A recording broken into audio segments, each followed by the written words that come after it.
got a little bit of juice in it. The Wallke H6 Max is a long-range folding fat tire electric bike with full suspension, and they say this thing can go 33 miles an hour with its 1600 watt rear hub motor. 35, wow. Dude. There is a variety of interesting features on this bike, including the hydraulic disc brakes and the Apple Find My that is integrated to the bike, so you can find this bike with your Apple iPhone. It looks like there might even be the ability to add a second battery in this thing to run 60 amp hours. Looking at the spec sheet, this could be one of the best long-range e-bikes on the market, but is it? Truth is, I don't know. Let's crack it open and find out.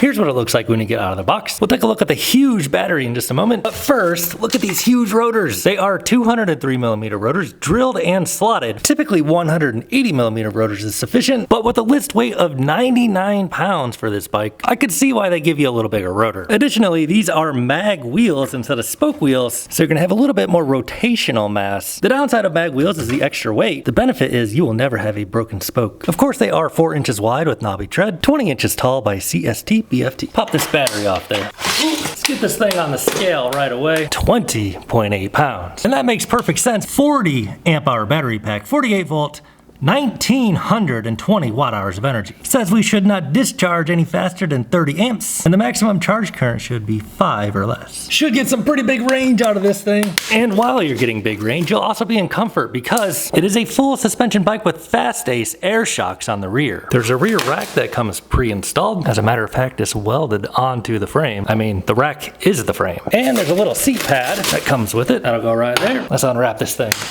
Wallke H6 Max. So check it out, when we rotate this bike around, this part up here is empty. The whole thing folds. You can get in here. And if this 40 amp hour battery pack isn't enough for you, it appears to me that there is an option to get an extra battery to put in the frame there. Not exactly cheap, but dude, you can make this a big range bike. Let's see what charger they give us. So we get folding pedals, tools, a pretty big legit charger. Charger has heat fins to help keep it cool. And boom, it is a 5 amp charger. 40 amp hours divided by 5 amp charge rate. It'd take you 8 hours to charge this battery from completely empty to completely full. The owner's manual shows us how to work all the menus. And of course there is front suspension. You can adjust it to be firmer or softer. Front wheel attaches with bolts, no quick release lever. Seat post diameter is extra thick at 33.9 millimeters. It's also got one of these things, so you don't have to loosen up the quick release lever and completely remove the seat in order to get the seat out of the way when you're lifting the battery out. Of course it is a big, wide, squishy saddle. Kind of feels like some memory foam or something. Feels nice. In case you're new to folding e-bikes, here's how the foldable pedals work.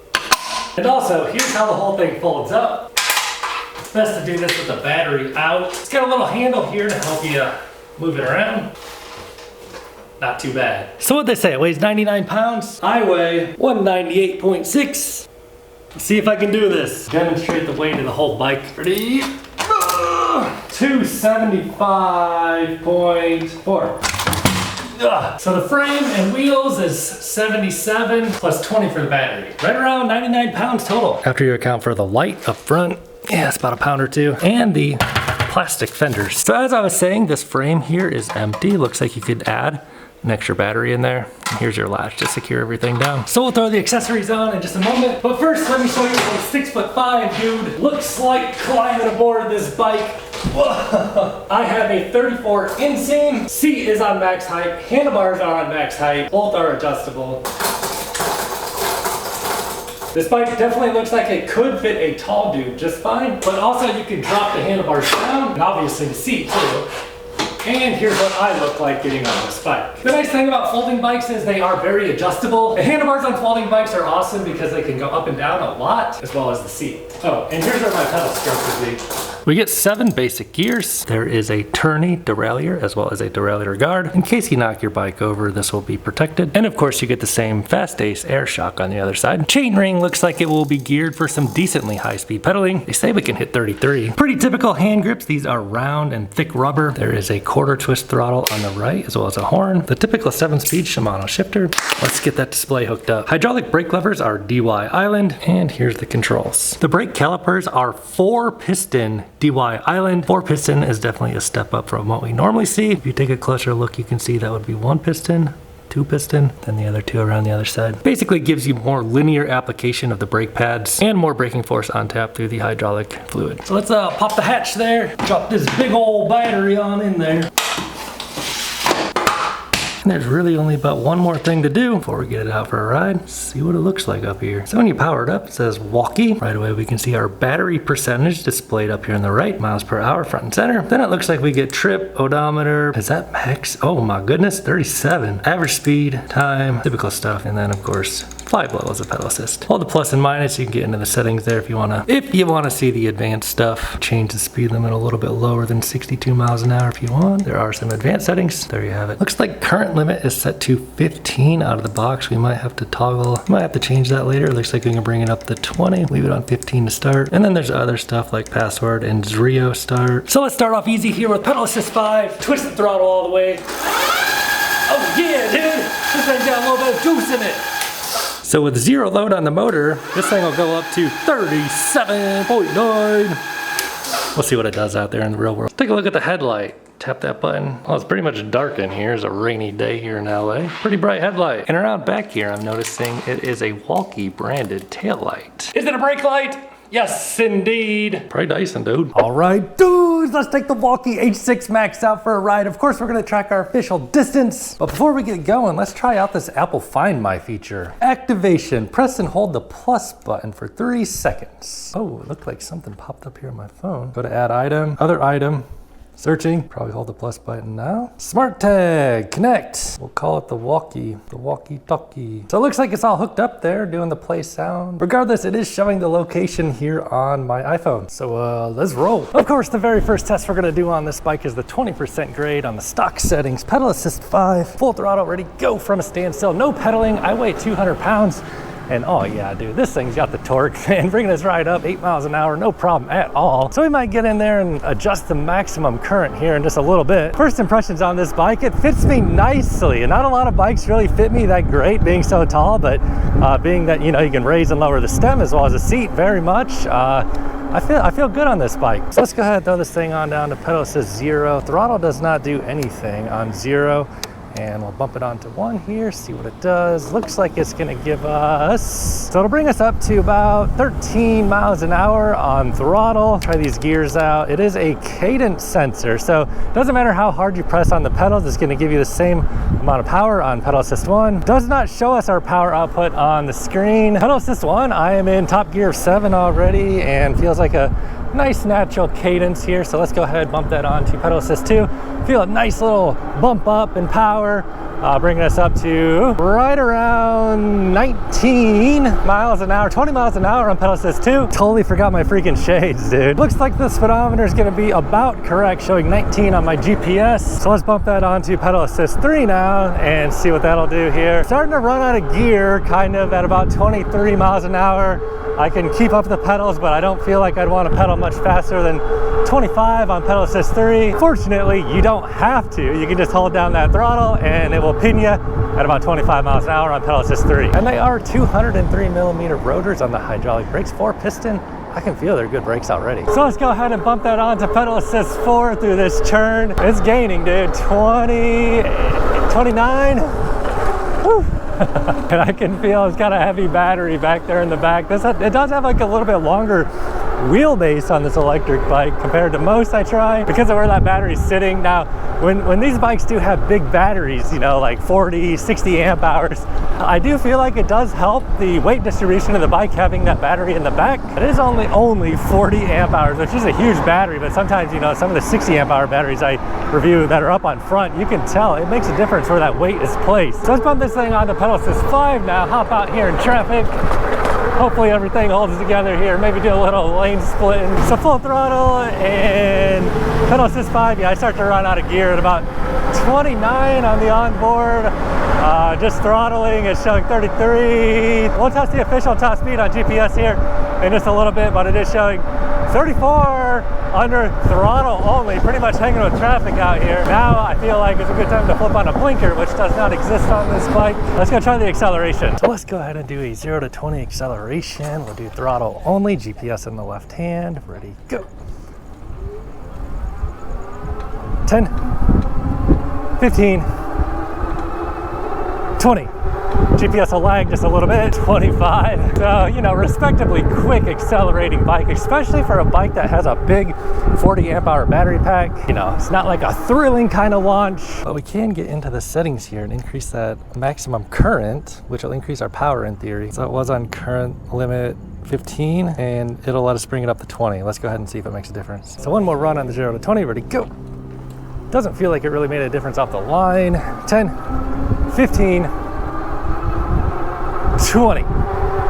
So that felt about the same to me. Maybe we'll have a new top speed. Let's go find out. So it does have rear suspension. It's a full suspension bike. I will say the back suspension is a little bit stiff. So, you know, if you want an ultra plush ride, you might want to get yourself a suspension seat post in addition to the rear suspension. But having that suspension on the rear definitely makes it better than nothing at all. So we'll go ahead and do a top speed run with an ever so slight tailwind. Full throttle, ready, go. GPS on the left hand here. And I'll give it a little bit of pedaling here. 20 miles an hour, 25. And I can't really pedal anymore. It's like cadence is very fast. Watch out, bicycle, bro. 32, come on, Elantra. 31, 32 on the GPS, 34 on here. So speedometer is pretty accurate. 34, wow. This thing's actually hitting higher speeds than I was expecting. 35, wow, dude, 35, dude, we're overtaking the Hyundai. 35, 37 on here, and 35, dude. That's pretty legit, man. Can we hit 36? We're freaking cooking, dude. This is, yeah, dude, hold 35 miles an hour, man. That was legit, dude. That honestly was more than I was expecting. I figured this thing would top out like right around 28 to maybe 30. So in general, a decently fast bike. Acceleration isn't like thrilling. Then it does have that big battery pack on there, the 40 amp hour. That is how much energy you have. And you got to remember, literally the definition of power is energy divided by time. And running high speeds, you know, going like 25 to 35 miles an hour, that's going to draw a lot of power. I really wish it showed us our power output here on the dashboard. But what I'm saying is, you know, you can use that big battery pack to get big range, but if you're going to be going 25, 35 miles an hour, you're going to cook through that battery pretty darn quickly. So we'll get out there and try it on the flat sand here in just a few. I wouldn't really think it would be able to do it, and also I kind of don't think it's going to be able to go up here, but this bike has already kind of surprised me a couple times, so we'll go ahead and try it. Oh, let's see if we can do it. Oh, wow. It actually can. Okay, not bad, man. So, you know, it didn't like kill it, but it definitely did better than I thought. And to talk more about that rear suspension, yeah, it's pretty tight air suspension, really, man. You know, like I said, it's nice that it has it, but ultimately I'd probably put a suspension seat post on this bike. Probably going over that sand, this bike has the added advantage of having the weight of the battery over the rear wheel to help it get more traction. I'm guessing this is the kind of bike the police would never suspect being able to go over 28. Now I know exactly what everybody's buying this bike to do. Go ride it on the sand, right? Probably not exactly, but I like to test them all out, see how they do. So we'll pop on out here. Generally 20-inch tires don't do as well as 26-inch wheels going through the sand. I'm not pedaling it yet, but now I'm pedaling it, and yeah, we're kind of running out of steam. Probably not the best choice for beach riding. Oh well. Whoa. I thought maybe it'd actually get some traction with those CST knobby tires and that battery back there. Seeing how it was able to power up through the sand in the uphill. Walk of shame, back to land. So we'll go ahead and run it up that hill. It's an 85-foot climb, 12% grade, known as the California Incline. We'll see how it does going into the loop-de-loop here. Pedal assist 5, not pedaling, using the throttle. Now I'm fully on the throttle, showing 10 miles an hour. Handling nicely with that battery, kind of like mid-mounted. 10 miles, 11 miles an hour, and handling nicely around this corner. All kind of traffic here. Doggy on the back of this bike. And full throttle. Here's a rad power bike. We'll see how we do here. 10 miles an hour, not pedaling at all. 14 miles an hour, overtook the rad runner. 17, 19, throttle only. 21, and still pulling about 21.5, 21.8, and topping out, yeah, right around 21.5 up the California Incline. And for those of you new here, we were just down there on the bike path. So whipping down the California Incline is a time when you're gonna wanna know you have good brakes. When you're going 35 miles an hour towards a wall, we do have 4-piston hydraulic disc brakes, and oh yeah, dude, they feel that back tire started skidding a little bit there. Oh yeah, man. So hydraulic disc brakes, they are always better than mechanical in terms of like feel and stopping power. These are hydraulic, and then the more pistons, the better. You get just like a more linear feel, more power to the pistons, to the calipers. And I'd have to say these ones do have a pretty good bite to them. I like the way these sound. Listen. Sounds like some sort of like space laser. So let's say you're cruising about 20 miles an hour, you need to come to a stop pretty quickly. Go ahead and pull on those brakes. Oh yeah, dude. You gotta be careful with that front brake. That front brake, dude, it's got so much stopping power, you can actually lock up that front tire. Oh yeah, dude. You got all the stopping power on this bike. So just remember, the back brake is on the right. Pull that for most of your stopping force. I mean, you'll slide out on the back. Just out of curiosity, pulling up the Apple Find My, it does indeed show exactly where I'm at here.